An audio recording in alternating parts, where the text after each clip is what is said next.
Commander Lee Taeho was drinking his morning coffee when the universe changed forever. He stood on the observation deck of the United Earth Defense Station, watching Mars spin slowly below them. The red planet looked peaceful in the morning, light. Taeho had been stationed here for 2 years and most days were quiet. Today was supposed to be another normal day. The alarm started screaming at exactly 0800 hours. Taeho dropped his coffee cup and ran to the command center. Officers were shouting and pointing at their screens. The massive display showed something that made his blood freeze. Huge ships were appearing all around Earth's solar system. Not human ships, these were different. Alien. Sir, we're detecting over 200 vessels, reported Lieutenant Park. They just appeared from nowhere, no warning at all. The ships were enormous. Each one was easily 10 times bigger than Earth's largest spacecraft. They had a dark metal surface that seemed to eat light. Strange symbols glowed along their sides. The ships moved in perfect formation, like they had done this many times before. "Get me Admiral Park on the emergency channel," Taeho ordered. His hands were shaking, but his voice stayed calm. That was what good commanders did. They stayed calm when the world was ending. Back on Earth, Admiral Park Hyojin was in the middle of a meeting when her aide burst through the door. The aide's face was white with fear. "Admiral, you need to see this right now," she said.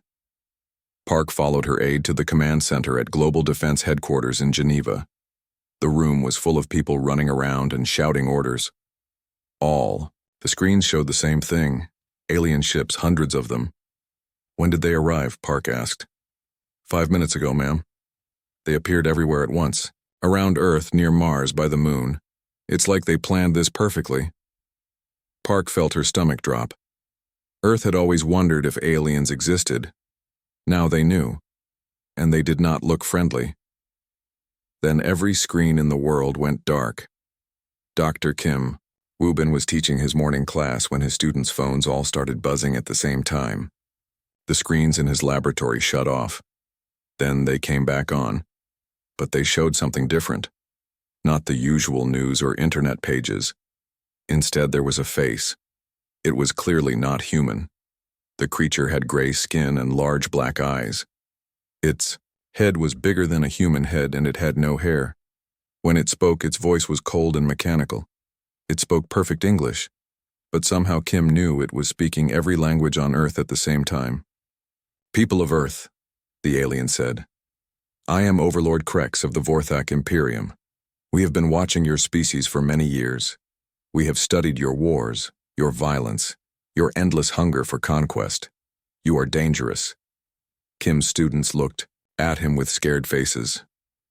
He felt scared too, but he tried to stay calm. As a scientist, he needed to observe and learn, even when the universe was falling apart.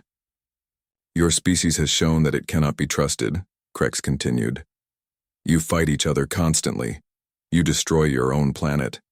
Now you are starting to travel to other worlds. This cannot be allowed." The alien's face filled every screen on Earth. In homes, offices, schools, and military bases, humans watched in silence. Traffic stopped as people looked at their phones. Pilots in the sky stared at their instruments. Everyone was listening. "We have dealt with species like yours before," Krex said. 12 other worlds have faced the same choice we now give you. Some chose wisdom, others chose destruction. The choice is yours. Captain Cho Mi-rae was in her fighter ship when the message began. She was doing training runs around Earth's defense satellites. When Krex started talking, her communication system forced her to listen. She could not change the channel or turn it off. "You have 30 days, Krex announced. In 30 days you will surrender completely. You will give up all weapons. You will never leave your solar system again. You will accept Vorthak rule. If you agree to this, some of your people will be allowed to live as servants." Mi-rae felt anger burning in her chest. She had trained her whole life to defend Earth. She had joined the Defense Corps because she believed in protecting people. Now some alien was telling her to give up without a fight. "If you refuse," Krex continued, "we will destroy your planet completely. Every human will die. Your cities will burn. Your oceans will boil. Nothing will remain. This is not a threat. This is a promise. We have the power to end your species in a single day. The message showed images of other planets. Beautiful worlds with blue skies and green forests. Then the same worlds after the Vorthak had attacked them. Nothing but burning, rock and ash. No life anywhere. You might think your weapons can hurt us, Krex said, and Kim could swear the alien was smiling. You are wrong. Your technology is like a child's toy compared to ours. Your nuclear weapons cannot break our shields. Your fastest ships are slower than our cargo vessels. Fighting us would be suicide. President Yoon Da-un was in an emergency meeting when the message reached her. She watched Krex speak with her cabinet and military leaders around her. Nobody said anything, they were all too shocked to speak. We are not cruel, Krex said. We do not enjoy killing. But we will not allow dangerous species to threaten the galaxy. We have destroyed worlds before. We will destroy yours if we must. The choice is simple. Surrender and live as slaves or fight and die as fools. The alien's image disappeared. Normal broadcasts came back, but nothing was normal anymore. The world had changed in 10 minutes. President Yoon looked around the table, at her advisors. How many ships do we have, she asked. 47 combat vessels, answered Defense Minister Han, plus about 100 cargo and research ships. Against 200 alien warships, Yoon said quietly. Each one bigger than our largest ship. Ma'am, said General Kang Ho-seok, we need to think about this carefully. Maybe we should consider their offer. You mean surrender? Yoon asked. I mean survival, Kang replied. If they can really destroy our planet, then fighting might mean the end of humanity. Dr. Shin Yena, the president's science advisor, shook her head. We can't trust them. They said some humans would live as servants. Some. Not all. They're going to kill most of us either way. Admiral Park's voice came through the communication system. Madam President, I'm getting reports from all our stations. The alien ships are just sitting there. They're not attacking, but they're not leaving either. They're waiting. Yoon stood up and walked to the window. She could see normal, life continuing in the streets below. People going to work, children playing, couples holding hands. They had no idea their world might end in 30 days. Get me a connection to every world leader, she said, and schedule an emergency session of the Global Assembly. If we're going to face this, we need to face it together. 3 hours later, Yoon stood before the cameras that would broadcast her message to every human on Earth. Behind her were the flags of every nation. For the first time in history, all the world's leaders had agreed on something. My fellow humans, she began. Today we learned we are not alone in the universe. We also learned that our new neighbors want us to surrender or die. They think we are dangerous. They think we are weak. They think we will bow down to them out of fear. She paused and looked directly into the camera. They are wrong about one thing. Humanity has faced extinction before. We have survived ice ages, plagues, wars, and disasters. We have never given up. We have never surrendered to bullies. We will not start now. Commander Lee Tae-ho watched, the speech from his station near Mars. Captain Cho Mi-rae watched from her ship. Dr. Kim Woo-bin watched with his students. Millions of humans around the world stopped what they were doing to listen. To the Vorthak Imperium, Yoon said, we give you our answer. Earth will not surrender. We will not become your slaves. We may be young and we may be small, but we are not afraid. If you want our world, you will have to take it, and we promise you this. We will make you pay for every inch. The president's image faded. Around the world, humans looked up at the sky where alien ships waited in the darkness. In 30 days, the greatest battle in human history would begin. Earth was going to war. 25 days had passed since Overlord Krex gave humanity his ultimatum. In the secret war room beneath Geneva, General Kang Ho-seok stood before a holographic display showing Earth's pathetic fleet. 47 ships against 200. Alien monsters. The math was simple and terrible. We can't win a normal fight, Kang said to the assembled commanders. So we won't fight a normal fight. Admiral Park Hee-jin leaned forward in her chair. Dark circles under her eyes showed she had not slept much in the past 3 weeks. None of them had. What are you thinking, General? Kang pressed a button and the display changed. Now it showed the positions of the Vortex ships. They had arranged themselves in a tight cluster near Earth's moon, like they were not worried about human weapons at all. Dr. Shin Yena has been working on something, Kang said. Show them, Doctor. Dr. Shin stood up. Her hands shook a little as she activated her own display. I've been studying our faster-than-light drives, the engines we use to travel between planets. I found something interesting. The display showed a ship's engine in detail. When our drives activate, they create a massive amount of energy, enough to power a city for a year. We usually release that energy slowly and safely. But what if we didn't? Commander Lee Taeho spoke from his position near Mars. His image appeared on the communication screen. You're talking about using our ships as bombs. Exactly, Shin said. If we overload the FTL drives and ram the alien ships at near light speed, the impact would be devastating. Each ship would hit with the force of a nuclear weapon. The room fell silent. Everyone understood what she was suggesting. It was a suicide mission. Captain Cho Mi-rae was the first to speak.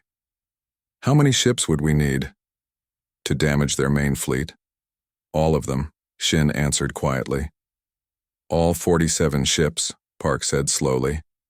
And all the crews. Lieutenant Colonel. Oh, Suman had been studying the alien formation for weeks. She stood and pointed at the display. There's something else. Look at how they've positioned themselves. They're so confident that they're staying close together. If we hit them right, we might cause a chain reaction. The display zoomed in on the Vorthak fleet. The alien ships were indeed clustered tightly, probably to show humans how little they feared Earth's weapons. Their arrogance might be our advantage, O continued. If we can take out their command ships, the others might be confused long enough for us to cause real damage. Engineer Lim Kyung-ho had been quiet during the meeting. Now he cleared his throat. I've been working on modifications to our defense satellites.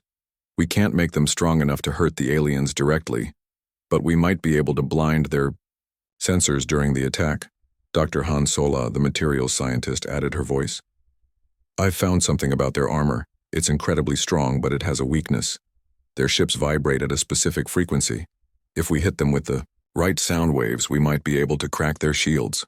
President Yoon Da-eun had been listening to everything through the secure connection. Her voice came through the speakers.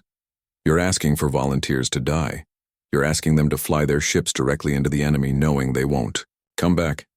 Yes, ma'am, Kang said simply. It's the only plan that has any chance of working. And if it fails, then we'll have lost our fleet 5 days early instead of 30 days from now. At least this way we go down fighting. 3 hours later, Captain Cho Mi-rae stood before her fighter squadron. These were the best pilots in Earth's Defense Corps, men and women who had trained for years to protect their planet. Now she had to ask them to die. You've all heard the plan, she said. I won't lie to you. This is a one-way trip. We're going to fly our ships straight into the alien fleet and overload our engines on impact. None of us are coming back. The pilots looked at each other.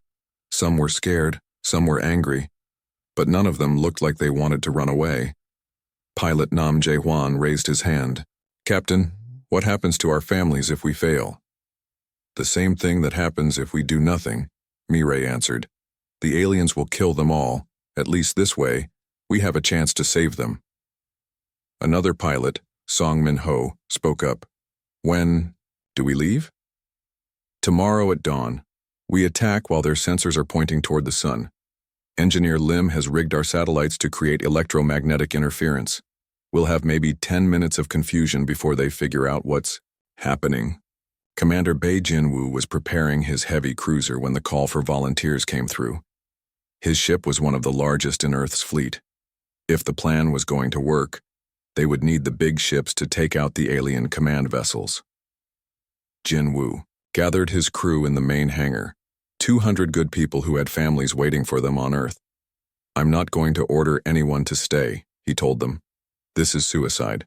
Anyone who wants to transfer to a rescue ship can do so right now. No questions asked, no shame. He waited, nobody moved. Sir, said his first officer, Lieutenant Park Gun-woo. We knew this day might come when we joined the Defense Corps. We swore to protect Earth. This is how we do it.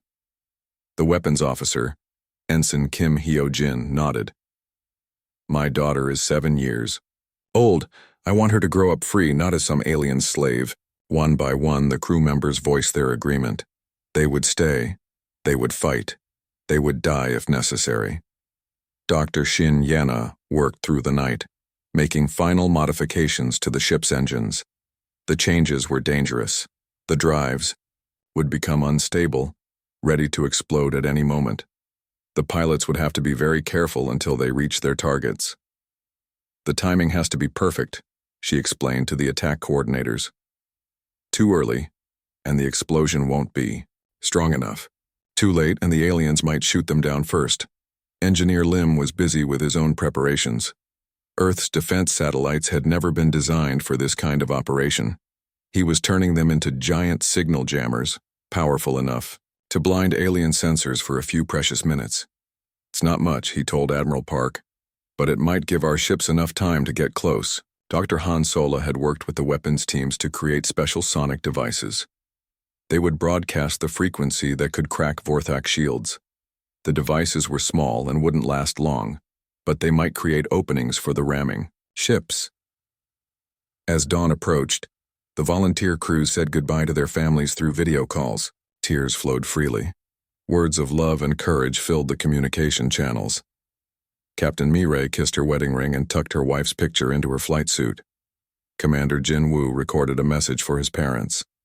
Pilot Nam wrote a letter to his young son that would be delivered only if the mission succeeded. The attack began at sunrise. Earth satellites activated their jamming signals, filling space with electronic noise. The Vorthak ships, caught off guard, tried to adjust their sensors. Now, Admiral Park commanded. 47 ships launched from hidden positions around Earth and Mars. They accelerated toward the alien fleet, their modified engines building up deadly energy. The Vorthak noticed the attack quickly. Their ships began moving, trying to spread out and return fire, but they were too slow and too confident. They had never expected humans to attack first. Captain Mireille led the first wave of fighters. Her ship screamed through space toward a Vorthak destroyer. Enemy fire filled the space around her, but the sonic devices were working. The alien shields flickered and cracked. Target locked, she reported. Engine overload in 3, 2, 1. Her ship hit the alien vessel like a meteor. The explosion lit up the dark side of Earth's moon. The Vorthak destroyer broke apart, its pieces spinning away into space. Commander Jin Woo aimed his cruiser at the largest alien ship, which had to be their flagship. His ship shook as enemy weapons hit it, but he kept flying straight toward his target. "This is for Earth," he said into his radio. Then his ship disappeared in a flash of light that could be seen from the planet's surface. The alien flagship split in half. One by one, human ships crashed into their targets. Each explosion took out at least one alien vessel. Some lucky hits destroyed 2 or 3 ships when the chain reaction Oh Soo-min had predicted actually worked. But the cost was terrible. Within an hour, 40 ships were gone. Only 7 human vessels remained, and they were badly damaged. The Vorthak fleet was hurt but not destroyed. They had lost 60 ships, but over 100 remained. And now, they were angry. Overlord Krex appeared on Earth's communication systems again. His face was no longer calm. His black eyes burned with rage. "You have made a terrible mistake," he said. "We offered you mercy. We offered some of you life. Now you will all die. The attack begins immediately." The alien ships began moving toward Earth. The desperate gambit had bought humanity some time and destroyed many enemy vessels, but it had not been enough. As the surviving human ships limped back toward Earth, Admiral Park prepared for the final battle. The real war was just beginning. The funeral services had lasted 3 days. Earth mourned the 40 ships and 2,000 brave souls who had died in the desperate attack on the Vorthak fleet. But there was no time for proper grief. The alien ships were moving closer to Earth, and humanity had to prepare for invasion. Admiral Park Hyejin sat in her command center, staring at tactical displays that showed nothing but bad news. Her remaining 7 ships were barely functional. Earth's ground defenses were strong, but not strong enough to stop a fleet that could destroy planets. That's when the impossible message arrived. Intelligence Officer Nam Jae Hwan was monitoring all communication frequencies when his equipment picked up an encrypted signal. It was coming from the Vorthak fleet itself, but it was different from their usual communications. "Admiral," Nam called out, "I'm receiving something strange. It's definitely from one of their ships, but it's using our encryption methods." Park hurried over to Nam's station. "That's impossible. How would they know our codes?" "They wouldn't," Nam said slowly, "unless someone taught them." The message finished downloading. Nam's hands shook as he decrypted it. What he found changed everything. "Admiral, you need to read this right now." Park took the message pad. The words were in perfect English, but they claimed to be from someone called Overlord Vex of the Vorthak Resistance. "To the humans of Earth," the message began, "I am Vex, military commander of the Vorthak Third Fleet. What you know about this war is not the complete truth. Krex does not speak for all Vorthak people. Many of us oppose this invasion." Park read the message twice before she believed it. "Get Dr. Kim Woo-bin down here immediately, and find President Yoon. She needs to see this." Dr. Kim arrived within minutes. His expertise in alien biology and behavior made him the best person to analyze whether this message could be real. He read it carefully while Park waited. "The language patterns are different from Krex's speeches," Kim said. "This person uses different sentence structures. Either it's a very sophisticated trick, or we're really talking to a different alien." The message continued with shocking revelations. Vex explained that the Vorthak Empire was not the unified force it appeared to be. Many worlds had been conquered against their will. Many Vorthak leaders disagreed with Krex's aggressive policies. "Krex fears your species because you advance too quickly," the message said. "In 100 years you went from simple flying machines to space travel. In 50 more years, you developed faster than light drives. This terrifies him. He believes you will become too powerful to control." President Yoon arrived as Dr. Kim finished reading. Her face was pale with exhaustion. The last few days had aged her 10 years. "Is this real?" she asked. "We think so," Park replied. "But there's more." Vex's message revealed that this was not the first time Krex had attacked a developing species. 12 other worlds had faced similar ultimatums. Some had surrendered and been enslaved. Others had fought and been destroyed. Earth was the first to fight back successfully. "Your attack surprised us," Vex wrote. "No species has ever struck first against our fleet. You destroyed more ships in one battle than most worlds destroy in entire wars. This has impressed many Vorthak who thought Krex was too powerful to oppose. But the most important part of the message came at the end. Krex had already called for reinforcements from the Vorthak home worlds. A second fleet was coming, much larger than the first. It would arrive in 2 weeks. However, Vex continued, not all reinforcements support Krex. Some ships in the new fleet are commanded by those who oppose this war. If you are willing to work with us, we might be able to help each other." President Yoon sat down heavily. "Alien allies. I never thought I'd see the day." Captain Song Min Ho was one of the few ship commanders to survive the suicide attack. His destroyer was damaged but still functional. When Admiral Park asked for a volunteer to make contact with Vex, he immediately stepped forward. "It could be a trap," Park warned him. "We might be sending you to your death." "Admiral, 40 of my friends died 5 days ago flying into certain death. If there's a chance this helps Earth, I'll take the risk." Dr. Shin Yana had been working without sleep since the first attack. Now she had a new project that excited her more than anything she had ever done.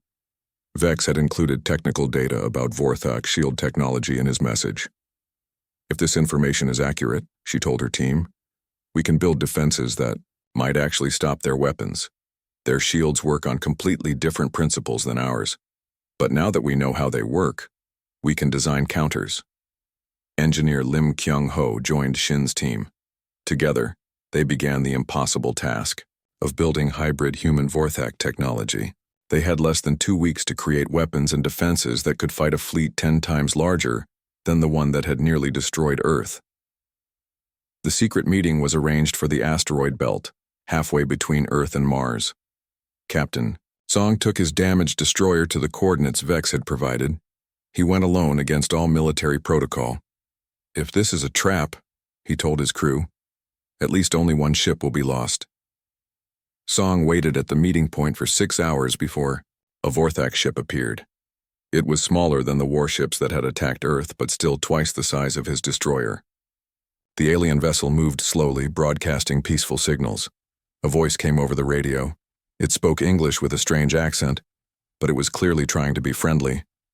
"Human Captain Song, I am Overlord Vex. Thank you for coming. I know this requires great courage." Song's hands were sweating inside his gloves. "Overlord Vex, I'm authorized to speak for Earth's government, but I have to ask, how do we know this isn't a trick?" "You don't," Vex replied honestly. "Just as I don't know if you plan to attack my ship. We must trust each other, or both our peoples will suffer." The two ships docked carefully. Song stepped aboard the alien vessel with his heart pounding. He was the first human to ever set foot on a Vorthak ship. Vex was waiting for him in what looked like a conference room. The alien was taller than humans, but similar in basic shape. His skin was pale gray, and his eyes were larger than human eyes. But when he spoke, Song could hear sadness and determination in his voice. "Captain Song, I must tell you the truth about the Vorthak Empire. We are not the united people Krex pretends we are. Most of our worlds were conquered long ago. We follow Krex because we fear him, not because we love him." Vex explained that the Vorthak had once been peaceful explorers much like humans, but generations ago military leaders like Krex had taken control. They built the empire by conquering other species and forcing them to serve. "Many Vorthak remember when we were free," Vex said. "Your resistance has reminded us that we don't have to accept tyranny forever." Song learned that the reinforcement fleet contained ships from dozens of different worlds. Not all of them supported Krex's war. Some commanders were looking for an excuse to rebel. "If Earth can hold out against the second attack," Vex explained, "it might inspire others to join the resistance. But you will need help. Krex is bringing over 1,000 ships." Song felt his stomach drop. 1,000 ships. Earth's entire fleet had been 47 vessels. "What kind of help can you offer?" Song asked. Vex smiled, and Song realized it was the first time he had seen an alien smile. It was not so different from a human smile. "Technology," Vex said. "Weapons, shield designs. Most importantly, information about Krex's plans and weaknesses." The meeting lasted for hours. Vex shared technical data that made Dr. Shin's earlier work look simple. He provided star charts showing the positions of neutral Vorthak worlds that might join a rebellion. Most importantly, he gave Song communication codes that would let Earth contact other resistance groups. "There is one more thing," Vex said, as Song prepared to leave. "Krex believes humans are unique because you fight differently than other species. Most conquered worlds try to defend themselves. You attacked first. This has never happened before. Is that why some Vorthak want to help us? Partly, but also because you fight for your freedom, not for conquest. In all the years of the Empire, no species has fought just to remain free. They fight to become empires themselves. You are different." Song returned to Earth with the most important intelligence in human history. The data Vex provided changed everything Dr. Shin and Engineer Lim were working on. Within days, they had prototypes for new weapons and shields. But the clock was still ticking. Krex's reinforcement fleet was getting closer every day. Earth had gained powerful allies, but they would still face impossible odds. Colonel Zhang Hai-Rin began organizing resistance cells on Earth's surface. If the space battle failed, humans would continue fighting on the ground. She trained civilians in guerrilla warfare and prepared hidden weapons caches. "Even if they take our planet," she told her fighters, "we'll make them pay for every city, every street, every building." Admiral Park made a decision that would have been unthinkable a week earlier. Earth would not just defend itself. They would take the fight to Krex's home system. It's insane, President Yoon said when Park explained the plan. Yes, ma'am, Park replied. But Krex won't expect it. He thinks we're beaten. While he attacks, Earth with his main fleet will hit his homeworlds with our new allies. If we can cause enough chaos, maybe we can end this war without destroying our planet. Commander Lee Tae-ho received his new orders with mixed feelings. The secret shipyard hidden behind Jupiter's largest moon had become the most important place in the solar system. Engineer Lim Kyung-ho watched as human and Vorthak workers labored side by side, building ships that had never existed before. Never thought I'd see the day, said Dr. Kim Woo-bin, standing beside Lim. Humans and aliens working together to build weapons of war. The hybrid ships were strange but beautiful. They had human speed and creativity combined with Vorthak power and defensive systems. Each vessel was unique, designed for specific missions, in the desperate plan to save Earth. Overlord Vex had brought more than just technical data. He had brought ships and crews willing to fight against their own empire. 12 Vorthak vessels had secretly joined the human resistance, carrying over 3,000 alien soldiers who opposed Krex's tyranny. Admiral Park Hae-jin stood on the bridge of the new flagship, a modified human carrier equipped with Vorthak, shields and weapons. She had been promoted to command the Allied fleet, a force that would have seemed impossible just weeks ago. Status report, she called to her mixed human-alien crew. Lieutenant Oh Soo-min, now promoted to colonel, handled communications between the different species. All ships report ready, Admiral. The human vessels have been fully upgraded. The Vorthak ships have been modified with our tactical systems. Captain Song Min-ho had become something like an ambassador between humans and their new allies. His successful meeting with Vex had led to his promotion and a new job, making sure the alliance worked in combat. The language barriers are solved, he reported.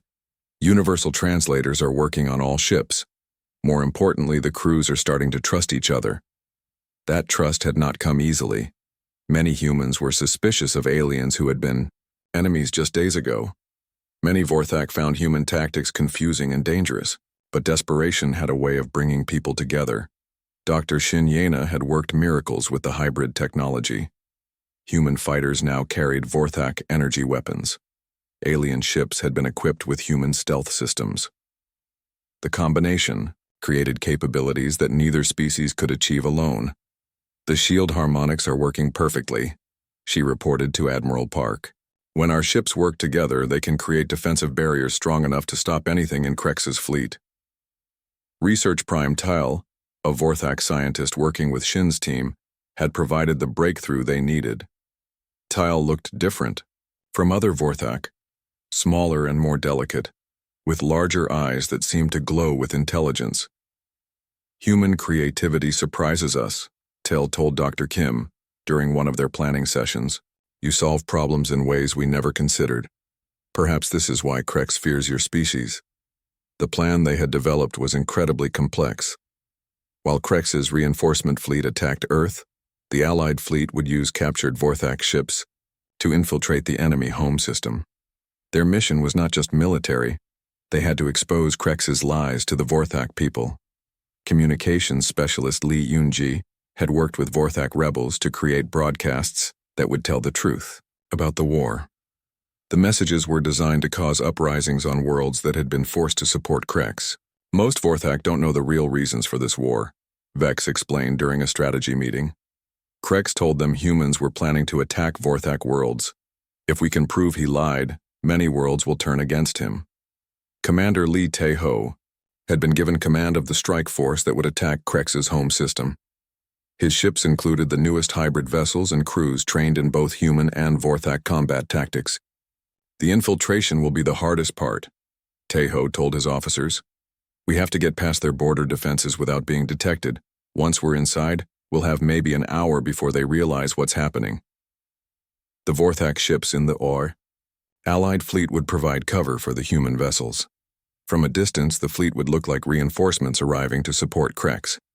By the time the deception was discovered, they would already be in position to strike.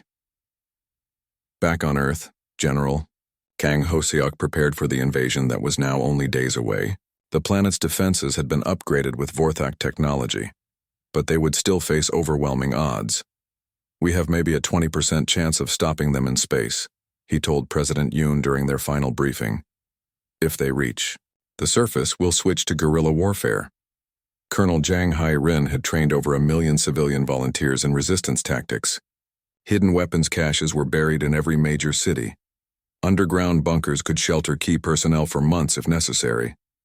"Even if they occupy our planet," Jang promised, "we'll make their victory so costly that other worlds will think twice about supporting Krex." Civil Defense Coordinator Kim Hyo-jin had overseen the evacuation of children and elderly to the deepest shelters humanity had ever built. The bunkers could protect millions of people from orbital bombardment, but only for a limited time. "If the fleet fails," Kim told her teams, "these shelters become humanity's last hope. We have supplies for 6 months. After that—" She didn't finish the sentence. Everyone knew what happened after that. Dr. Han Sola had made one final breakthrough in her study of Vorthak materials. Working with captured enemy technology, she had found a way to turn Earth's magnetosphere into a planetary shield. "It will only work once," she warned Admiral Park. "The energy requirements will drain our entire power grid, but for about 6 hours Earth will be protected from orbital bombardment." 6 hours, Park mused. That might be enough time for Taeho's mission to succeed. The Allied fleet prepared to depart from their secret base. 40 ships would attack the Vorthak home system while Earth faced invasion by over 1,000 enemy vessels. The mathematics were still terrible, but now humanity had allies and hope. Commander Bae Jinwoo had survived the first suicide attack by luck and skill. Now he commanded one of the hybrid destroyers, with a mixed crew of humans and Vorthak rebels. His ship would be part of the infiltration force. "It feels strange," he told his alien first officer, a Vorthak engineer named Keltar. "A few weeks ago I was ready to die fighting your people. Now we're fighting together." "Many things change in war," Keltar replied in careful English. "Sometimes enemies become friends, sometimes friends become enemies. What matters is choosing the right side." The departure ceremony was brief. Admiral Park addressed the Allied fleet from the flagship's bridge, with Captain Song translating her words for the Vorthak crews. "We are about to attempt something that has never been done before," she said. "Humans and Vorthak working together to defeat tyranny. Whatever happens, we will face it together. For Earth, for freedom, for the future of all our peoples." The Allied fleet jumped to faster-than-light speed, heading for the heart of the Vorthak Empire. Behind them, Earth prepared for the greatest battle in human history. Overlord Vex stood on the bridge of his flagship, watching the stars change as they entered hyperspace. "Do you think it will work?" he asked Captain Song. Song looked at the mixed crews working together, humans and aliens side by side. "A month ago, I would have said it was impossible. Now, I think we might just surprise everyone." On Earth, President Yoon gave what might be humanity's final address to the world. "In a few days, our enemies will arrive. They expect to find a broken people, ready to surrender. Instead, they will find humans and our new allies standing together against oppression." She paused, looking directly into the camera. "To our friends in the Allied fleet, you carry our hopes with you. To our enemies approaching Earth, you will find us ready. To the people of Earth, whatever happens, we face it as one species, united and unafraid." As Krex's massive reinforcement fleet dropped out of hyperspace near Earth, both sides prepared for the final confrontation. The fate of humanity and perhaps the entire galaxy would be decided in the next few days. The real war was about to begin. The moment of truth arrived with the flash of 1,000 ships dropping out of hyperspace. Overlord Krex's reinforcement fleet filled the space around Earth like a metal storm cloud. From the surface, people could see the alien vessels as moving stars in the sky. General Kang Ho-seok watched from Earth's command center as the enemy fleet took position. His face was calm, but his hands gripped the edge of his chair. "How many?" he asked quietly. 1,237 ships, reported his sensor operator. including 12 planet-killer vessels. Kang nodded. The numbers were even worse than they had expected, but Earth was ready. Dr. Han, is the planetary shield ready? Dr. Han Solo checked her instruments one final time. Ready, General, but remember we only get one shot at this. Halfway across the galaxy, Commander Lee Tae-ho's Allied fleet was approaching the Vorthak home system. Their infiltration had worked perfectly so far. The captured alien ships in their formation had convinced border guards that they were reinforcements for Krex. 5 minutes to the inner system, reported his navigation officer. Still no signs that they suspect anything. Captain Song Min-ho monitored communications from the Vorthak worlds below. I'm picking up normal traffic. News broadcasts, shipping schedules, civilian communications. They have no idea what's coming. Overlord Vex stood beside human officers, on the bridge of his ship. The central communication hub is on the third planet. If we can capture it and broadcast the truth, every world in the Empire will hear it. Research Primetail had worked with communications specialist Lee Yoonji to prepare the broadcasts that would expose Krex's lies. The messages are ready, Tail reported, but we need at least 30 minutes of transmission time to reach all the worlds. We'll get you that time, Tae-ho promised. Back at Earth, the battle began with Krex's voice echoing across all communication channels. Humans of Earth, you had your chance for mercy. Now you will learn the price of defying the Vorthak Empire. The EU alien fleet opened fire with weapons that could shatter mountains. Energy beams lanced down toward Earth's major cities. This was the moment Dr. Han had prepared for. Planetary shield now, General Kang commanded. Earth's magnetosphere exploded into visibility as Han's modifications took effect. The planet's magnetic field became a glowing barrier that stretched from pole to pole. Krex's weapons struck the shield and dispersed harmlessly into space. For a moment, silence filled the communication channels. Then Krex's voice returned, filled with surprise and rage. Impossible. How do you have this technology? President, Yoon answered him directly. We had good teachers, Krex. Teachers who believe in freedom. The shield bought Earth 6 precious hours, but the real battle was happening in space. Earth's upgraded defense satellites, equipped with hybrid human Vorthak weapons, engaged the alien fleet. The satellites were quickly destroyed, but they took dozens of enemy ships with them. Admiral Park, commanding the small fleet defending Earth, led her ships in hit-and-run attacks against the massive enemy formation. The human ships were faster and more maneuverable than before, thanks to Vorthak technology.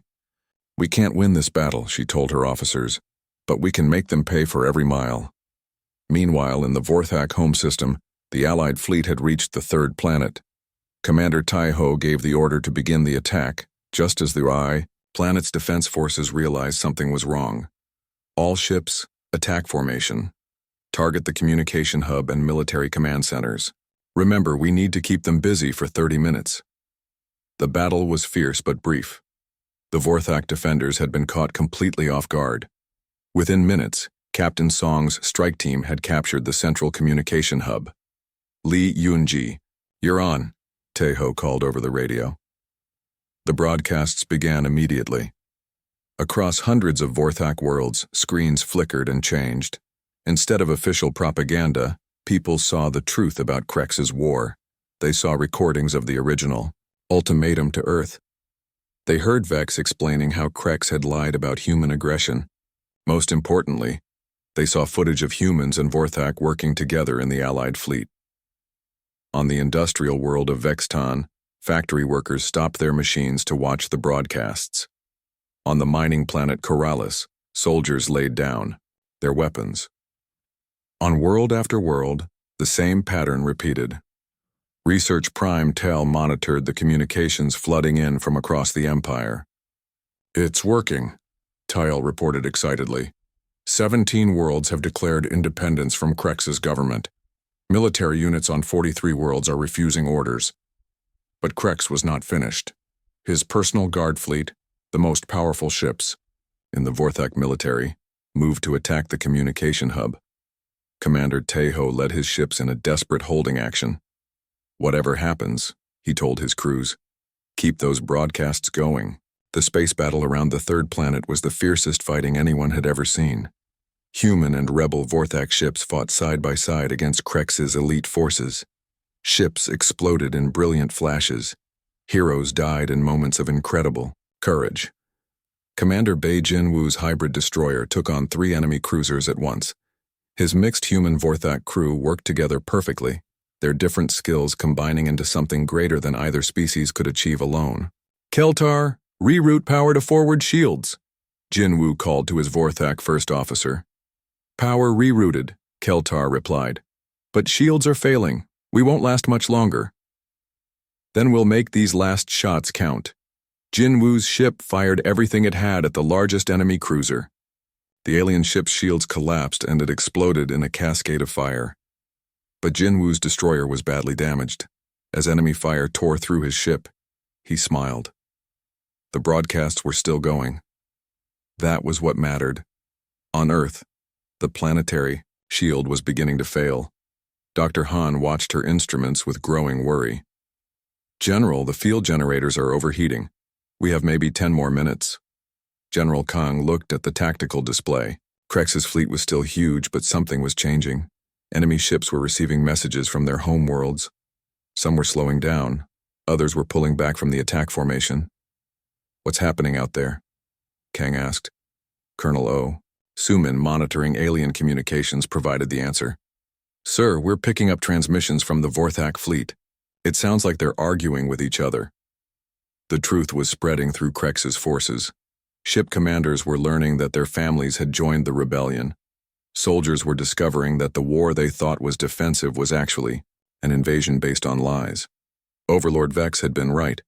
Many Vorthak had only supported the war because they believed Krex's propaganda. Now that they knew the truth, the Empire was falling apart. But Krex himself was not giving up.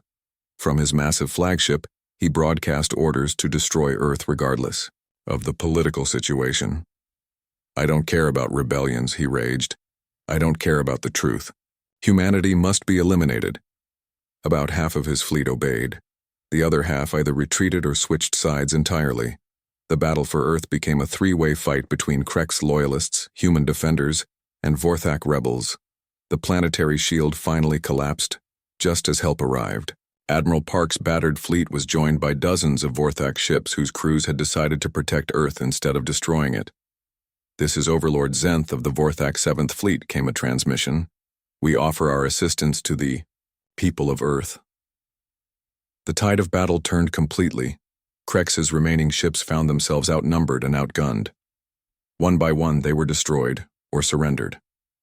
Krex's flagship made a desperate run toward Earth's surface, trying to complete his mission of genocide. It was Admiral Park herself who stopped him. Her upgraded cruiser, the last of Earth's original fleet, intercepted Krex's ship in the upper atmosphere. The 2 vessels exchanged fire at point-blank range. This is for every human who died defending their home, Park said as she fired her final shot. Krex's flagship exploded over the Pacific Ocean. The war was over. In the aftermath, the galaxy changed forever. The Vorthak Empire dissolved into dozens of independent worlds.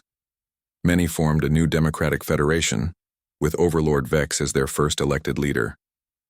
Earth was invited to join this new alliance as an equal member. President Yoon signed the Mi Treaty of Sol in a ceremony broadcast to hundreds of worlds. For the first time in galactic history, a species had not only resisted conquest but had helped liberate their conquerors. Dr. Kim Woo-bin became Earth's first ambassador to the former Vorthak worlds. His expertise in alien cultures made him perfect for the job. Engineer Lim Kyung-ho headed the new interspecies technology sharing initiative, helping worlds rebuild with hybrid technology. Commander Lee Tae-ho, promoted to Fleet Admiral, led the first joint exploration missions to unknown regions of the galaxy. His fleet included ships and crews from dozens of different species, all working together to discover what lay beyond the old Empire's borders. Captain Song Min-ho founded the Galactic Defense Academy, where young beings from many worlds learned to work together.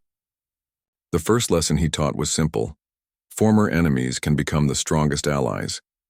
Dr. Shin Yena's research into hybrid technology revolutionized space travel. Within a year, ships could cross the galaxy in days instead of months. Trade and communication flourished between worlds that had been isolated for centuries.